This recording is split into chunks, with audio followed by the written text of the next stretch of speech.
Olá, tudo bem?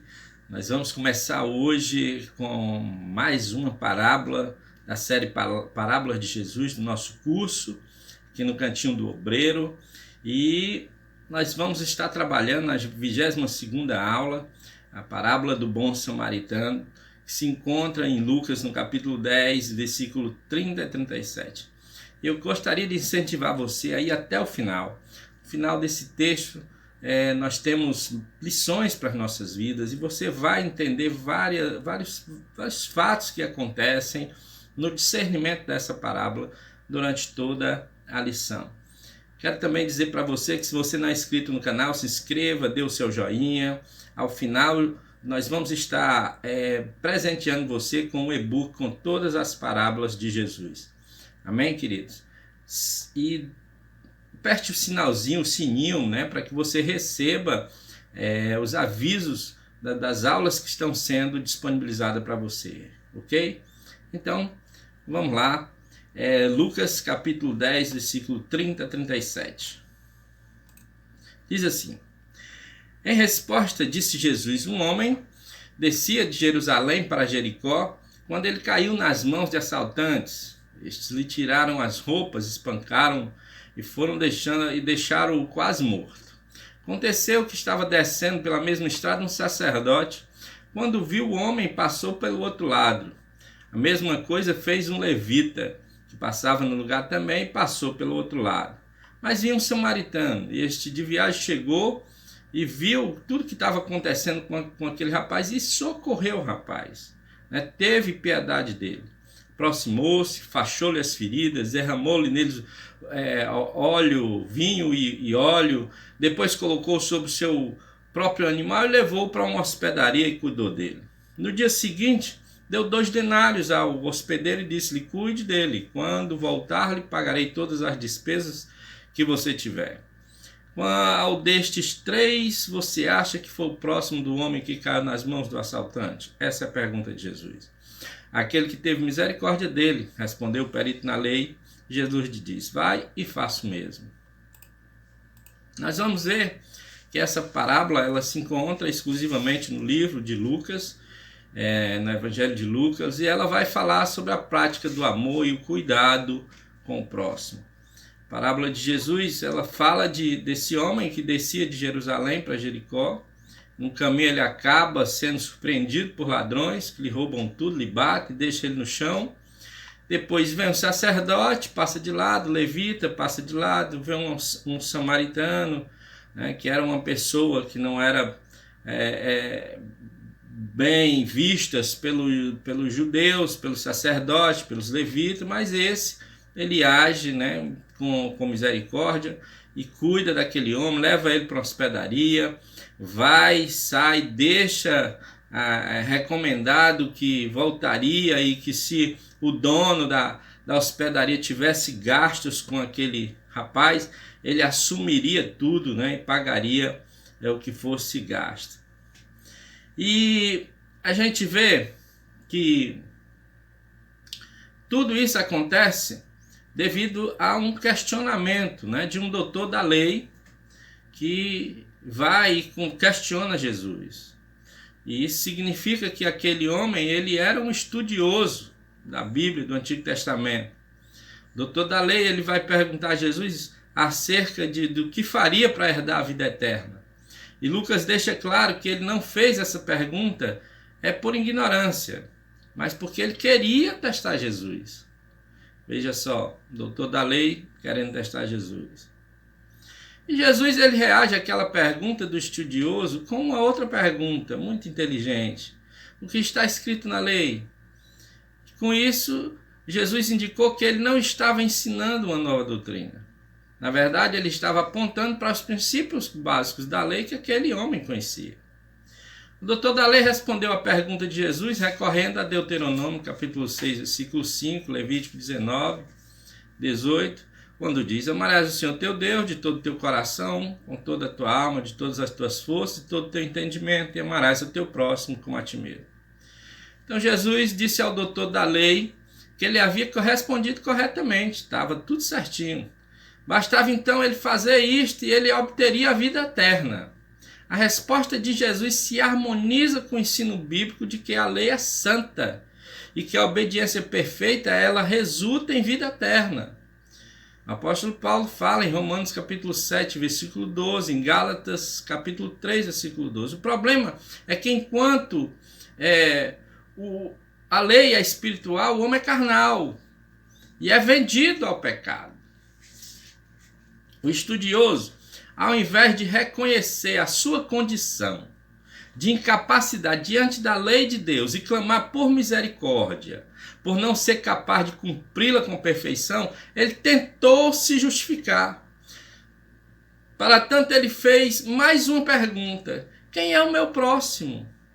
Com essa pergunta, o doutor da lei, basicamente, ele estava afirmando que se ele não cumpria a lei com perfeição, era porque a lei não lhe parecia tão clara, especialmente com relação ao amor devido ao próximo.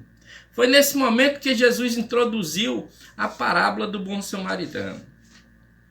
E na parábola do bom samaritano são mencionados alguns personagens.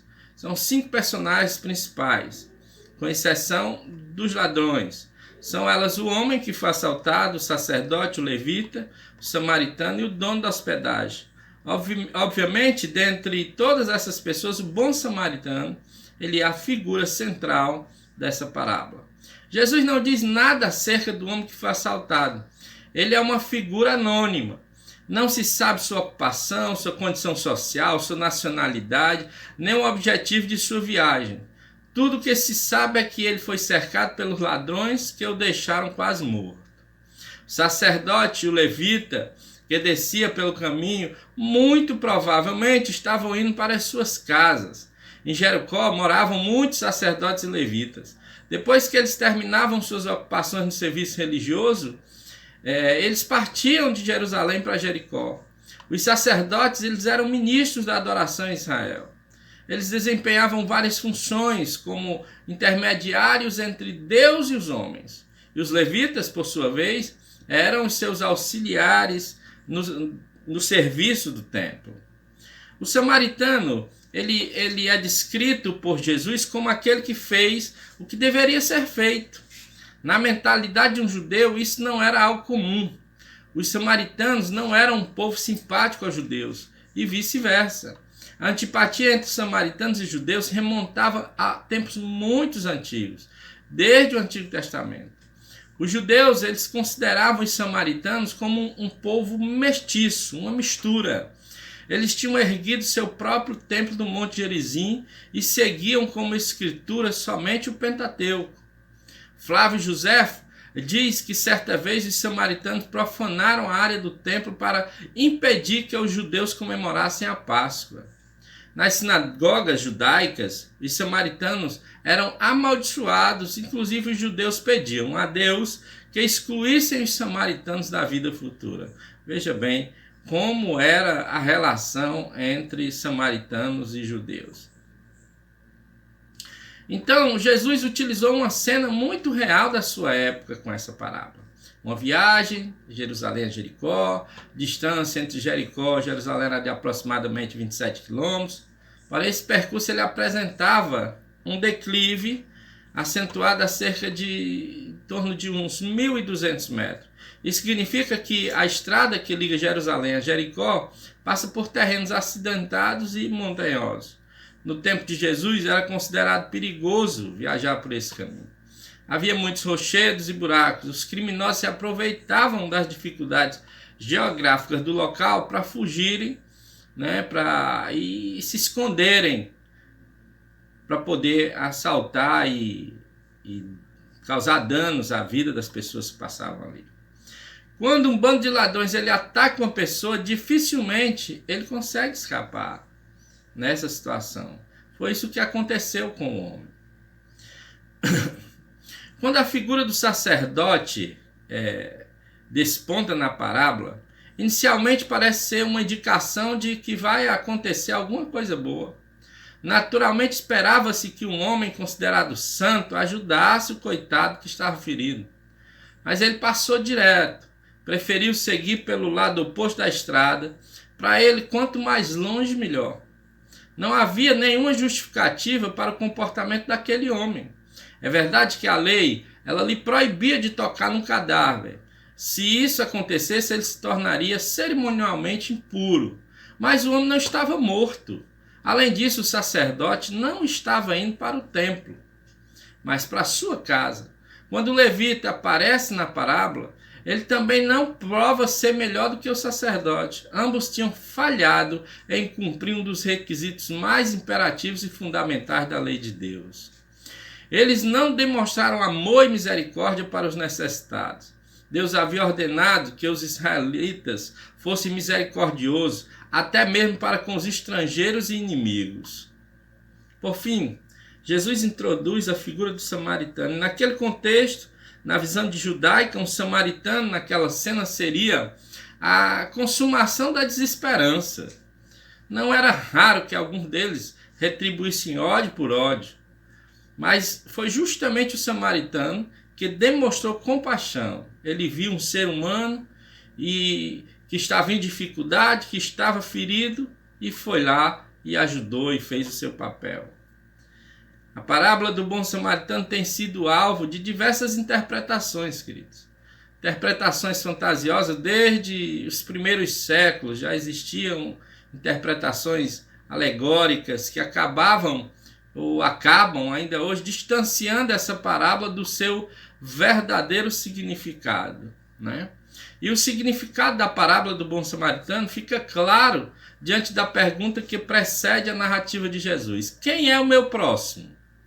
Na parábola do bom samaritano, Jesus responde que o próximo é todo aquele que necessita de amparo, independente de quem seja. Esse próximo, na maioria das vezes, não faz parte do nosso círculo de amizade, do nosso círculo familiar. Não faz parte. Frequentemente o próximo é um estranho, alguém que não é atraente aos nossos interesses. Esses, muitas vezes, são os nossos próximos. Talvez pode ser até aquele inimigo, né, que nós temos que vem a ser o nosso próximo. Mas também é fácil perceber que na parábola Jesus posiciona essa pergunta em sua forma correta. O ponto principal não é se perguntar quem é o meu próximo. A pergunta correta deve ser: eu estou sendo um bom próximo para os necessitados ao meu redor? Essa é a pergunta para nós. Jesus termina a parábola do bom samaritano perguntando ao doutor da lei quem provou ser o próximo do homem ferido. O estudioso teve de dizer que foi o homem que teve piedade dele, isto é, o bom samaritano. Então Jesus concluiu: vai e continue fazendo o mesmo. Ao que devemos nos lembrar, querido, que a primeira pergunta do estudioso foi acerca de como ele poderia obter a vida eterna. Então, com a parábola do bom samaritano, Jesus indica que guardar a lei do Senhor, cujo princípio básico é o amor de Deus, seguido pelo amor ao próximo, é um comportamento que caracteriza aqueles que são herdeiros da vida eterna. Jesus não ensina que as boas obras e o cumprimento da lei levam à salvação. O que ele ensina é que aqueles que são salvos andam nas boas obras e, como regra de gratidão, guardam os mandamentos do Senhor, conforme Efésios capítulo 2, versículo 10. Então, nesse sentido, o significado da parábola pode ser resumido no conselho de Tiago. Seu livro, no capítulo 1, versículo 22, ele diz: tornai-vos, pois, praticantes da palavra e não apenas ouvintes, enganando-vos a vós mesmos. Ser cristão, queridos, é ter ação em prol dos necessitados que precisam de ajuda. Essa é a primeira lição para as nossas vidas. Aquele homem não olhou cor, não olhou raça, não olhou religião, não olhou para um ser humano carente e deixou para lá, mas ele olhou para uma vida e ele fez jus ao que deveria fazer, tomou uma atitude de misericórdia e amor. Nós devemos ter cuidado, queridos, com o status. Essa é a segunda lição. Quando o status, a função eclesiástica, lhe impedir de ajudar o próximo, significa que você não está preparado para exercer essa função. Você não entrou no período de maturidade. Devemos viver aquilo que acreditamos e pregamos. Essa é outra lição. Aquele doutor da lei conhecia bem a lei, mas não praticava a lei como deveria ser praticado. Não praticava o amor a Deus, não praticava o amor ao próximo. E a quarta e última lição, querido, é que temos que demonstrar amor e misericórdia pelo próximo. Atitude que nem o sacerdote nem o levita tiveram ao ver o homem precisando de ajuda. Pelo contrário, eles passaram por longe pelo outro lado. E a pergunta é, querido, o que você tem feito pelo seu próximo? Nesse momento em que nós vemos aí grandes dificuldades de muitas pessoas, o que você tem feito pelo seu próximo? Quem é o samaritano que está próximo de você? Vá lá, querido, cuide dele. Que Deus abençoe a sua casa, que Deus abençoe a sua família, os seus projetos e os seus sonhos. E não esqueça, se você não é inscrito no canal, se inscreva no canal, deixe o seu like, compartilhe essa palavra, faça o ID de Jesus, querido. Que Deus abençoe a sua vida, em nome de Jesus.